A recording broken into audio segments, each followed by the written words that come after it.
Lekin karim bo'lgan sifat bu har taraflama eng go'zal sifatlar degan. Alloh taolo biz bilan eng go'zal muomalani qiladi, lekin banda afsuski bu muomalaga kufr bilan javob beradi.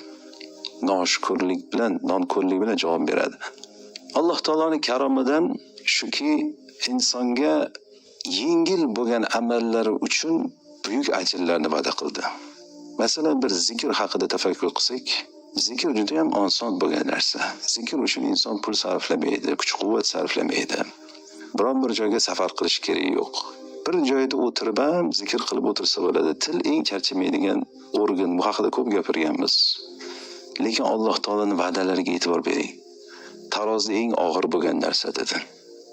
Dengiz ko'pigichalik gunoh bo'lsa ham kechiriladi dedi. Osmonlar va yer o'rtasi ajriga to'lib ketadi dedi. Alloh taoloni zikr qilishlikni shu darajada yuqori martaba ajr mukofotlari bilan mukofotlashini va'dasini berdi. Lekin biz aksarimiz shu narsadan g'ofilmiz baribir. Nima uchun Alloh taolo bunaqa oson qildi buyuk bo'lgan ajrlarni? Karimligidan. Alloh taolo bizani hidoyatga kelishimizni xohlaydi. Alloh taolo bizni gunohlardan tavba qilishimizni xohlaydi va bizga shunaqa bir muddat beradiki, kimlargadir 50 yil, 60 yil, kimlargadir 70, 80, 100 yil umr beradi va bu muddat ichida qani bir tavba qilarmikin bandam? Solih amallar qilarmikin?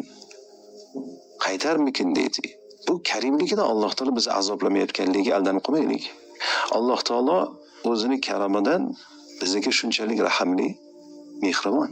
Bir hadisda